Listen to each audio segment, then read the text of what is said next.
Jamie here. Hope everyone's doing outstanding. Monday, March 3rd, 2025, 8:57 a.m. Welcome to first trading session of the new month. Talk quick about some of the names I'm looking at. The markets go from there.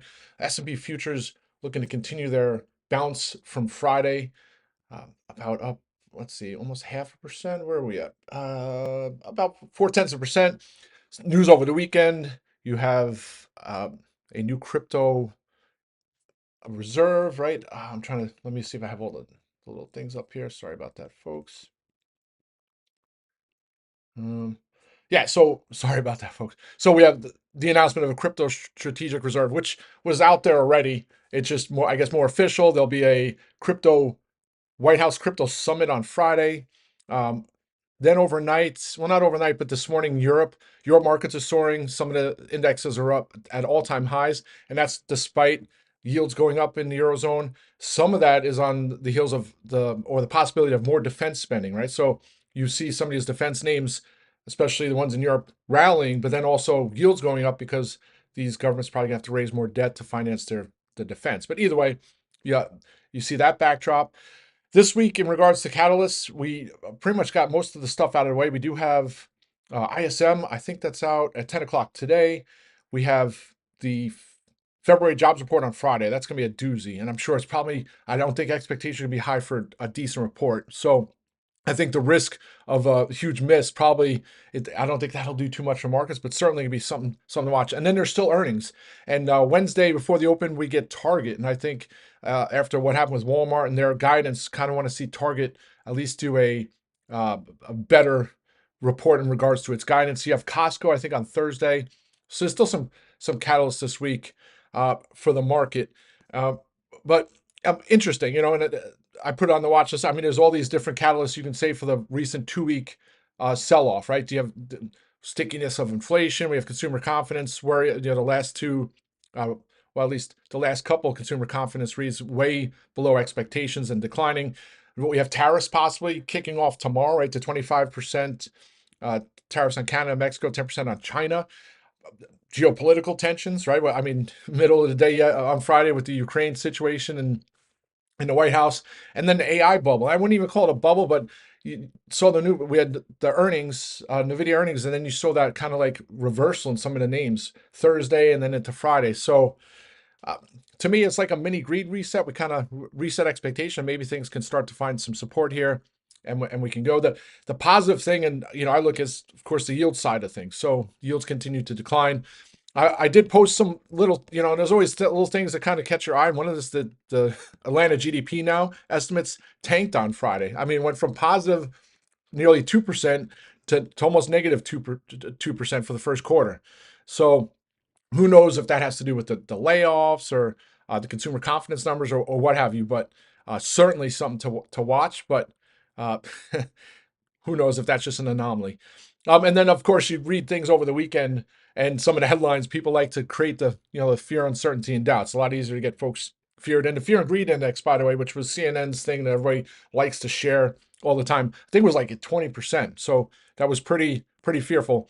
But everybody likes to talk about the amount of cash hoard that Warren Buffett has. But you can use that analogy, Berkshire Hathaway's cash position, but then you go look in 2008 and it was near lows, right? And I mean, as before the percentage of our assets, but here it is climbing to highs. And I mean, to me, I always use that as a function of their assets, right? I mean, their assets have gone, quite a lot more assets now in dollar amounts. So it's easier to have, you want to have some of that cash, right? I don't know. So just things to look at. And then I always look at the yields, and I mean, take a look. We're right near the start of December in regards to yields. I think as long as those continue to decline, I think that at some point there's going to be some ramifications to the upside, especially in some of the momentum, smaller cap names, things like that. All right. So now individual names. Oh, and the VIX, which didn't even surpass the tariff highs and the deep sea highs. All right. So now individual names. Well, first Lemonade. So thankfully got those calls at the 28 level, locked some of the 40s in and locked some of the 45s in, just holding those into the weekend. I might look to get some April strikes. They started added some dollar increments on the April strikes. It held that 50-day moving average. I was on the Rant on Friday, and I was hoping, I'm like, just close over that 35.60. It did, gapping up here near 37. I'll see how it opens. I want to see it get over 40 bucks. If it does, I'll add some more April strikes. And then I'll probably just lock the rest of the 40s in and ride the March 45s. That's kind of the plan there. It was back in the mid 50s, back in the end of, well, the start of winter, in the November timeframe. And I think if it can get up to those 50s, I think it's going to continue to go. And the squeeze will take the next leg, right? So I think there's still a lot of bears who probably doubled down on the recent kind of slide. And they thought maybe earnings was going to be the chance to really put the nail in the coffin, and that didn't happen. And then you see the reversals. I think it bodes well for more upside. So that's Lemonade. Broadcom. So I had a plan going into Friday, right? The 195 puts, close those out, and then play for a reversal. So I closed those out, got that pull right at the open. And then boom, we got the reversal, and Broadcom went from 193 all the way up to two. I think it was 201. My calls were up over 100%. And then I thought it was going to continue to rally, and unfortunately, just festered around the 198, 189 level, and couldn't really get going at the end of the day. Still as much as I want to trade this one this week, they have earnings Thursday after the close, so premiums are expensive. But if I wish there wasn't, because I think there could be some possibility for at least a move back up here this week. But in regards to the market, why not? I didn't even talk about my support resistance. Where's my S&P chart? Did I miss it here? I think I skipped on my. Sorry, I'm all over the place here on this Monday. But just really quick on the SPY. So I always talk about support resistance levels and lines. I was talking about it Rant on Friday.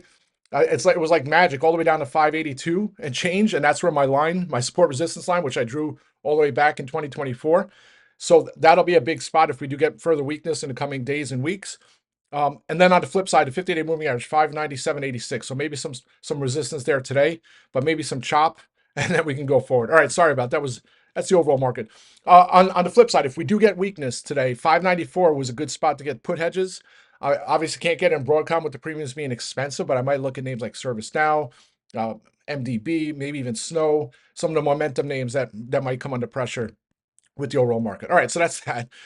So that's Lemonade, Broadcom, TripAdvisor, green session finally yesterday. On Friday, 1, 2, 3, 4, 5, 6 days to the downside. Maybe this is it. I still believe in the story. I still think it's going to trade higher in 2025 and over 20 bucks. 1590 is the big spot. Maybe I'll add some more strikes on that. Other names, I was talking about Exogen, and maybe this is the week it finally starts to resume after its earnings. Some consolidation. I don't know if I posted a chart in the chat room, but I could see this trading up over 25 in the coming weeks. Not the most liquid calls, right? So tough to get entry, but if I can find a nice strike, decent strike to play for that move, I will. Kind of like an under the radar move, but take a look at the volume in the last 5 sessions since earnings. I think that bodes well for more upside, churned through possible sellers, and then I think it'll be off to 52-week highs. And then Target. So Target reports earnings before the bell Wednesday morning. So typically not a name I trade, but the thing is with Target, I think it's a 9% implied move. And then if you look at their last 6 or 7, actually last 5 earnings reports, last quarter it traded down 22%, the quarter before up 10%, quarter before that down 8%, and then the quarter before that, which is the current quarter we're in right now, up 12%, and the quarter before that up 18%. So if you just take the mean of that, I mean, you're talking over a 12% move. You take the average, I'll have to do the average on some of the moves, but I mean, you would think it's going to move more than 9%, right? So, and then you start looking, there's a gap fill up at 150. The plan would be to get some spec calls for premium build into earnings, close them all out before the close tomorrow. Close some, right? If I can get out for 100%. If I can't get out for 100%, I'll close them all and then revisit. But could be an interesting earnings play. And not only that, you kind of want to see Target report at least a better quarter or at least guidance than Walmart. That's Target. Then other names, I keep talking about Caterpillar. I mean, substantially off its 410 high only a month and a half ago, barely, almost pretty much a month ago, all the way down to 340. Some of it's earnings, some of it's the worries around the infrastructure bill spend getting pulled back. At some point, it's going to find a bottom here, and when it does, it's going to be a nice 5 to 8% move. It's done that. Did it back in September. It did it at the start of January. Deja vu all over again for the 3rd time in the last 6 months. I think it's ready to do that. And then URI too. Once that gets going, I think the bounce, it takes it up near 700 bucks. Premiums are expensive of that, so it's tough to play that on a risk reward basis. I think that's it, folks. Sorry, I'm Rev. I didn't have all my thoughts together on the start, so I was trying to talk about some other names before I talked about the overall market. I'm trying to think of some of the other things I was looking at today. I think that's it for now, folks. I'll be back on audio. Oh, MicroStrategy, right? So I thankfully don't have to talk about this possible. I think it'll be a swan event, right? If strategy does break 200 and the sell off continues, uh, obviously crypto going nuts overnight, and Bitcoin still up 11% here at 94, 93 and change. I think that bodes well. But I didn't have time to do research. At one point, I'll do some in-depth research, have a quick post on it, just because I think it's important to be like prepared, right? You always proper preparation prevents poor performance, right? That's what they always say.